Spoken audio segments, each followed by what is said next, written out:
Pessoal, continuando com a nossa missão de entender o Código de Regulação e Melhores Práticas para a Distribuição de Produtos de Investimentos. Então, no vídeo anterior, nós vimos qual o objetivo do código, quais são os princípios de conduta que devem ser observados e como a gente deve tratar as informações. Nós acabamos entendendo que as informações do cliente são confidenciais e assim devem ficar. Tanto é que os profissionais envolvidos nesse processo de distribuição que tenham acesso a informações relevantes, informações privilegiadas, algumas vezes eles assinam contratos, termos, se responsabilizando por guardar tais informações. Agora a gente começa a entender como se dá a publicidade. Como assim, Eduardo? Publicidade é importante, é necessária a publicidade? É claro, lembra que o processo de distribuição nada mais é do que um processo de oferta. Eu estou ofertando o quê? Eu estou ofertando produtos de investimentos para os clientes. Eu estou ofertando produto de investimentos para os clientes. Por qual meio, Eduardo? Lembra? Por qual meio? Me responde. Por qualquer meio. Produtos de investimento. Essa oferta de produtos de investimento a gente chama de processo de distribuição. É claro, não entra aqui, não é considerado um produto de investimento a caderneta de poupança. Caderneta de poupança.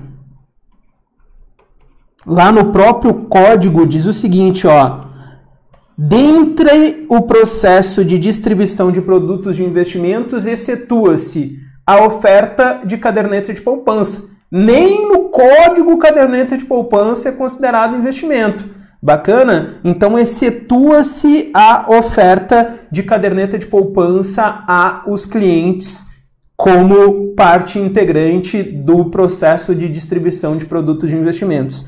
Também excetua-se a distribuição, a oferta de produtos de investimentos, e aí num caráter geral, como assim, Eduardo? Respira e olha para mim. Quem é que entra no conceito de investimentos? Para quem eu oferto produtos no processo de distribuição de produtos de investimentos? Todos os investidores, exceto os municípios, a União, os estados. Então, quando eu estou vendendo cotas de fundos de investimentos para um município, para um estado, para a própria União, seja lá porque eu faria, eles fazem administração de caixa também, aí não entra dentro do escopo do código. Também não entra quando eu estou vendendo para pessoa jurídica, desde que ela seja enquadrada no segmento middle ou no segmento corporate. Daí não entra, tá? Não entra só para esses caras, só fazendo um adendo que eu acho relevante. Mas, claro, nesse processo de oferta de produtos de investimentos que não seja para município, estado, união ou empresas do segmento middle ou corporate e que não seja venda de caderneta de poupança, aí para fazer essa oferta eu tenho que usar da publicidade. Publicidade, como já diriam os mais antigos, é a alma do negócio. Quem não é visto não é lembrado. Eu quero vender. Se eu quero vender para ofertar, eu tenho que usar a publicidade. Nós vamos ver que tem dois tipos de materiais aqui. Tem o material que a gente chama de material publicitário, o material publicitário,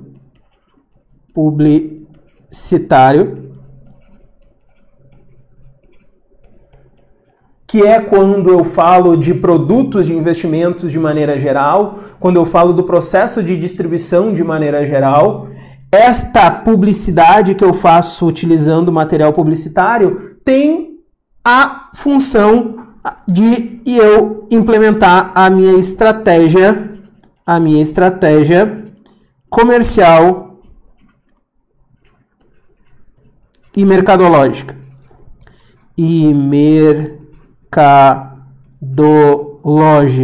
Eu vou ficar na frente, mas você entendeu o que é mercadológica. Como assim, Eduardo? É quando o banco XPTO coloca lá na Veja, coloca lá na Exame, dizendo que o Banco XPTO tem os melhores produtos de investimentos, que o XPTO distribui, oferta os melhores fundos de investimentos. Aí é o material publicitário. É claro que esse material publicitário ele vai ser uma peça de publicidade. Ele vai ter que sim cumprir alguns pré-requisitos, vai ter que usar uma linguagem clara, uma linguagem objetiva, uma linguagem com informações verdadeiras, mas não vai precisar ter tantas informações sobre o produto. Quando eu quero municiar, olha só, aqui é só para, entre aspas, chamar atenção. É uma estratégia mercadológica, comercial. Como diriam os mais antigos, também é só estratégia que eu faço para fazer com que o cliente entre na lojinha. Bacana? O cliente entrou na lojinha, entrou na instituição financeira, entrou no site, aí quando eu vou vender um produto de investimento específico para ele, eu tenho que usar um material técnico. Olha a diferença.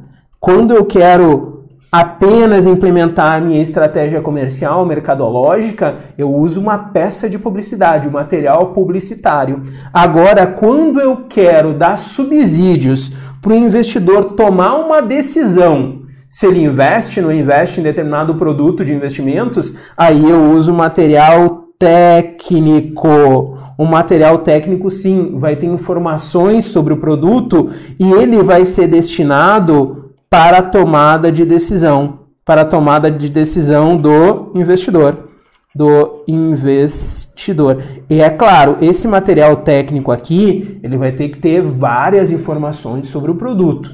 Então, aquele material com informações sobre o produto, os riscos que o produto pode ocasionar para o investidor, aquilo é material técnico. Aquela chamada que eu faço na televisão, também aqui por qualquer meio, né? Na televisão material publicitário. Revista Veja, material publicitário. Revista Exame, material publicitário.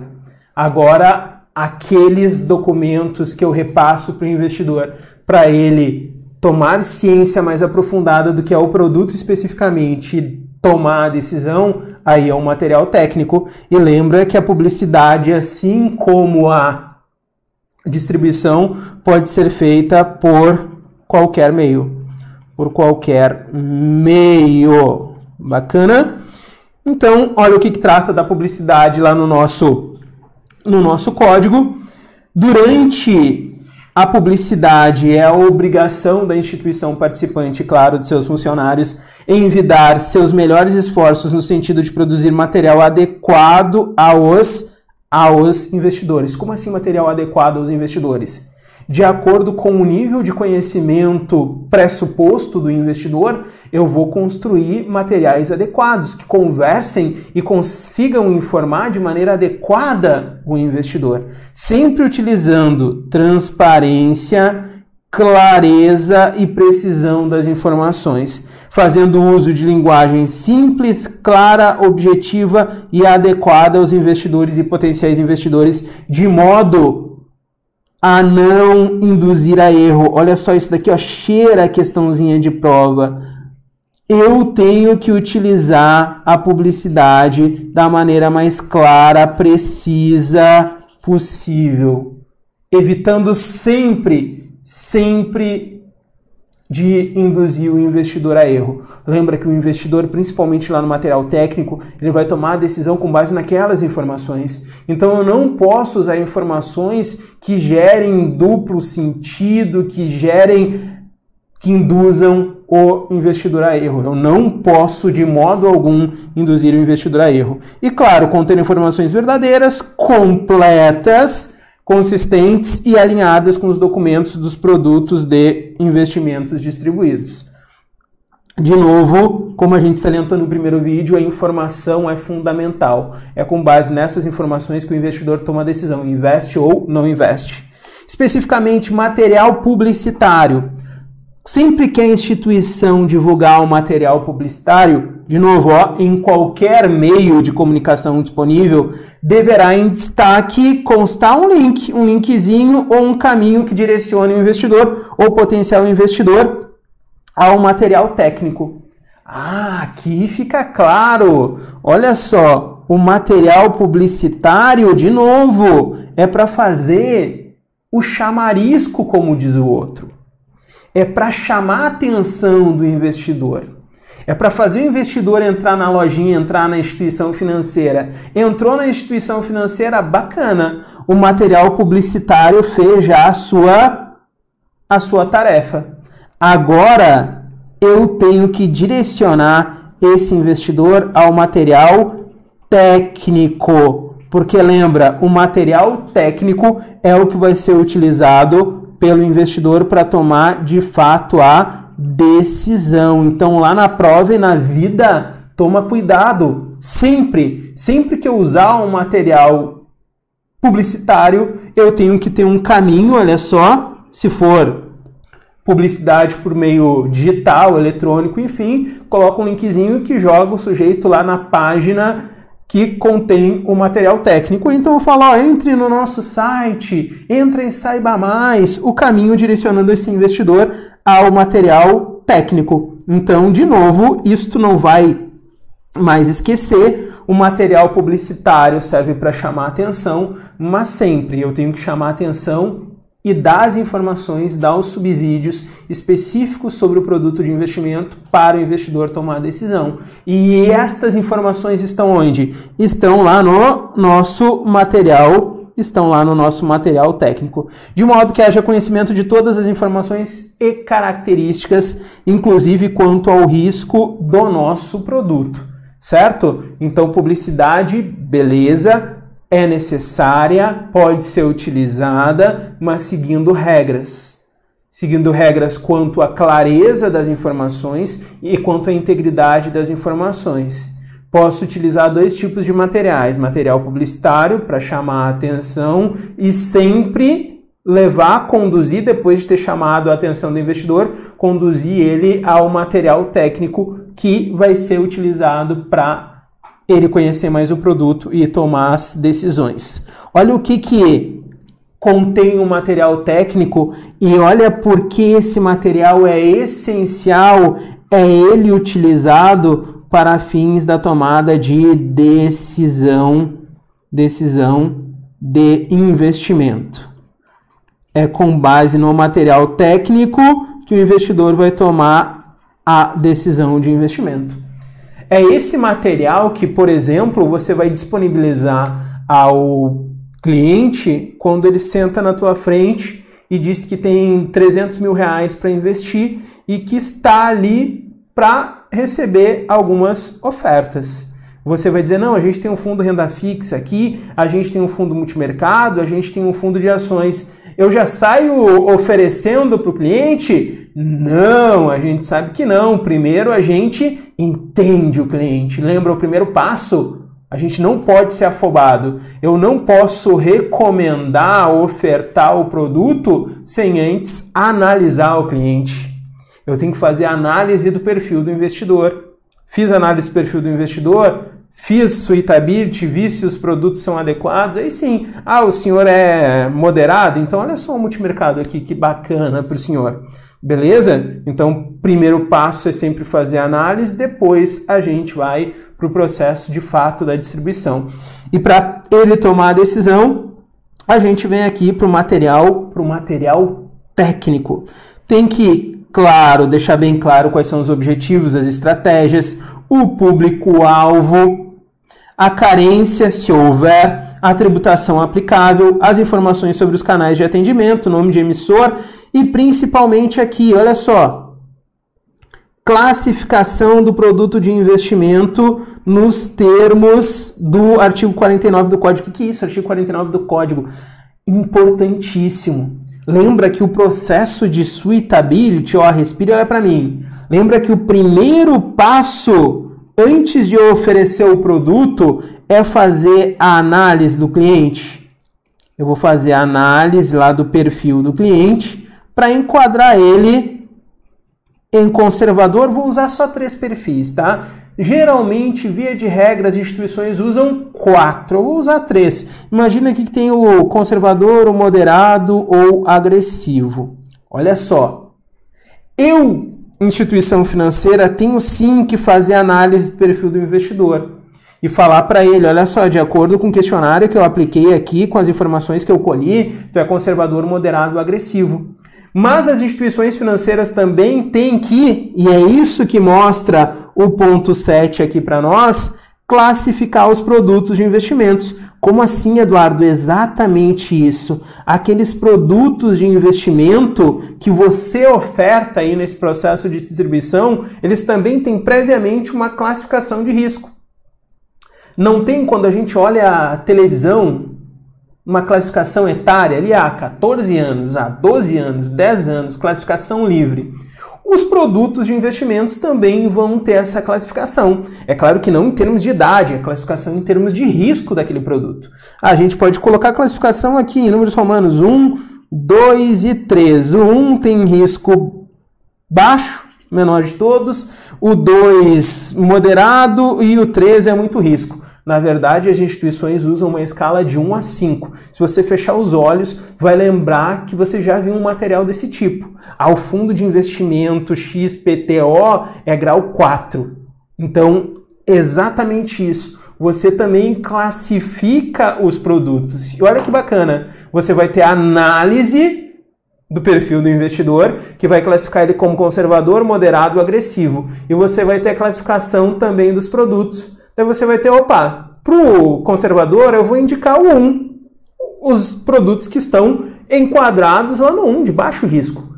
O cara que é agressivo, eu vou indicar os produtos de 3 para cima, 3, 4 e 5. Por isso que eu preciso também classificar os produtos para a prova e para a vida. Eu faço sim análise do perfil do investidor, mas eu também, instituição financeira, sou obrigado a classificar os produtos. Assim, eu faço o match perfeito.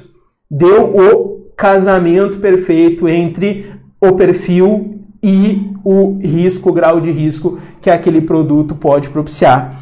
Assim eu consigo fazer o suitability. E lembra que suitability, olha só que palavra bonita, suitability, é fazer a adequação. É o dever de adequar, ver se aquele produto é adequado para o perfil de risco do cliente. Por isso que tem que ter lá também nesse material técnico qual é a classificação.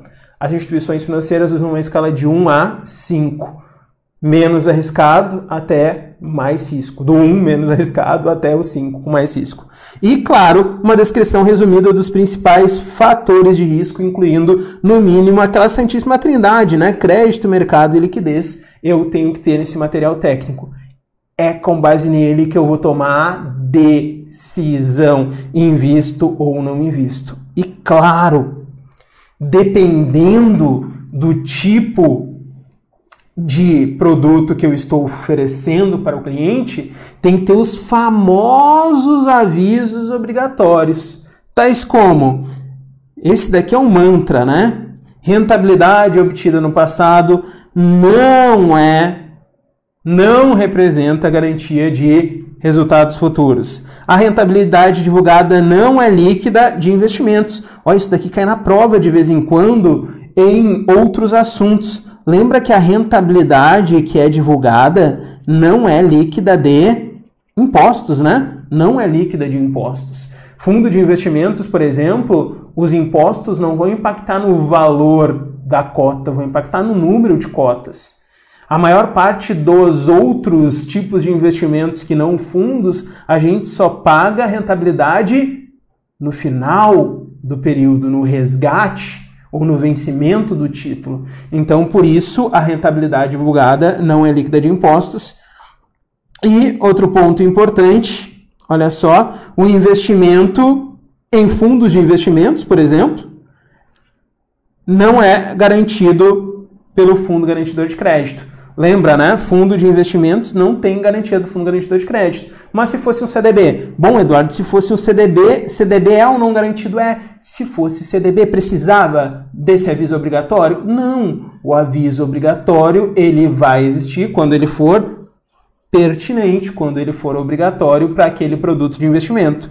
E as informações presentes nesse material técnico são baseadas em simulações e os resultados reais poderão ser significativamente diferentes. Aqui, esse último, é claro que eu vou utilizar quando houver no material técnico simulações. Por exemplo, se a taxa de juros for de 4,5% nos próximos 10 anos, se o investidor fizer aportes de R$100, quanto ele vai acumular? Então, se houver simulações, claro que para fazer simulações eu uso premissas, eu tenho que deixar claro que aquilo é apenas uma simulação e que a realidade pode ser diferente do que foi simulado com base em premissas. Bacana? Acabando aqui, a gente tem o segmento private. O segmento private que você, enquanto CPA 20 ou além, pode atuar. Olha só. Para este segmento private, o serviço de private, para fins do código de distribuição, compreende o quê? Compreende a distribuição que tu vai fazer para gente rica. E o que é gente rica, Eduardo? A distribuição de produtos de investimentos para os investidores que tenham capacidade financeira, e aqui a capacidade financeira de no mínimo, olha só, no mínimo, R$3 milhões, individual ou coletivamente. Aí o cara vai ser private. Bacana? Para ser private, veja, aqui é capacidade financeira. Capacidade financeira de no mínimo, né, igual ou superior a R$3 milhões de reais. A prestação dos seguintes serviços. O segmento private, então, a distribuição de produtos de investimentos para quem tem no mínimo R$3 milhões de reais, individual ou coletivamente, em capacidade financeira. A prestação de serviços de proposta de portfólio de produtos e serviços exclusivos, que você só oferece para aquele cara, aquele seleto grupo. Planejamento financeiro, incluindo, mas não se limitando, a análise de soluções financeiras de investimentos específicas para aquele investidor e construção de veículos de investimentos que podem ser exclusivos. Ou seja, uma ampla gama de serviços oferecidos de maneira exclusiva para determinado segmento. Qual é esse determinado segmento? O investidor que individual ou coletivamente tem a capacidade financeira de, no mínimo, R$3 milhões de reais. E claro, cumprir tudo aquilo que estava no código. Bom, se tu cumpriu tudo aquilo que estava no código, tu pode usar o selinho. Tu pode usar o selo Anbima. Olha só, pega o produto, pega o material e tem lá na capa o selo da Anbima. Dá um tchan diferente. O selo serve justamente para deixar claro o seguinte: de demonstrar que aquela instituição tem um compromisso de atender às disposições do Código de Regulação e Melhores Práticas para a Distribuição de Produtos de Investimentos. Veja, o selo serve apenas para demonstrar o compromisso que eu tenho de cumprir tudo aquilo que está no código. Por que a gente usa aliança? A aliança é mais ou menos como um selo. Ela serve como um compromisso. Eu tenho um compromisso de fazer tudo aquilo que eu falei lá na frente do padre. Então aquilo já mostra uma credibilidade. O selo também é a mesma coisa. O selo não diz que eu estou cumprindo tudo, diz que eu tenho o compromisso de cumprir. Por isso que a Anbima tira o dela da reta. Ela fala o seguinte, a Anbima, ela, ao conceder o uso do selo, ela não está dizendo que aquelas informações são verdadeiras. Ela só deu a utilização, a possibilidade de utilização do selo porque aquela instituição se comprometeu, se disponibilizou a cumprir tudo aquilo que estava no Código de Regulação e Melhores Práticas para a Distribuição de Produtos de Investimentos. Mas a Anbima não se responsabiliza pelas informações constantes nos documentos divulgados pelas instituições participantes, nem tampouco pela qualidade da prestação de suas atividades. Então a Anbima diz o seguinte, o selo serve apenas para demonstrar que ele é obrigado, que ele está disposto a cumprir o que está no código. Agora eu, Anbima, não ponho a mão no fogo por ninguém. Eu, Anbima, não estou atestando que essas informações aí são verdadeiras. Eu, Anbima, não estou atestando que os produtos são de qualidade ou que o serviço de distribuição é de qualidade. Bacana que fique bem claro isso. Tanto é que, se as instituições participantes não respeitarem o que está no código, elas podem sofrer algumas penalidades, que vão da advertência, passando pela multa e pela impossibilidade de usar o selo por um determinado período, até a expulsão do quadro de associados da Anbima. Bacana? E por fim, a gente vai ver, e isso a gente vai ver de maneira mais individual e ampla, que, claro, antes isso daqui eu vou encerrar com uma informação que eu destaquei bastante ao longo das 2 videoaulas, principalmente ao longo da segunda. Antes de eu oferecer, instituição financeira ou funcionário da instituição financeira, oferecer qualquer produto de investimento, eu tenho que conhecer o cliente, eu tenho que fazer a análise do perfil do cliente. Lembra, é proibido ofertar, recomendar qualquer produto de investimento antes de ver se o produto é adequado. E eu só vou saber se o produto é adequado se eu fizer uma análise do perfil do cliente. Tendo algumas informações básicas, eu tenho que saber, por exemplo, qual é o objetivo de investimento do cliente. Eu tenho que saber qual é a situação financeira do cliente. E eu tenho que saber, qual é o grau de conhecimento desse cliente. Bacana? Mas estes pontos específicos a gente vai ver especificamente nos videozinhos sobre restrição do investidor e principalmente no videozinho sobre análise do perfil do investidor.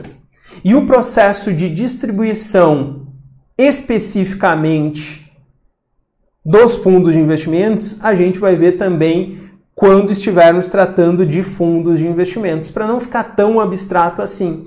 Lá na parte de fundo de investimentos, a gente vai ver como os fundos de investimentos funcionam, enfim, e que deve haver um processo de oferta das cotas aos potenciais investidores, aos clientes. Como se dá esse processo de distribuição? Seguindo as regrinhas que a gente viu aqui, mas com uma ou duas especificidades, mas sempre sendo o mais transparente possível, sempre agindo de boa fé, com diligência, com lealdade e prestando as informações necessárias para o cliente tomar a decisão se investe ou não investe. Certo? Qualquer dúvida sobre o tema, como sempre, por favor, entre em contato. Abraço e até o próximo vídeo.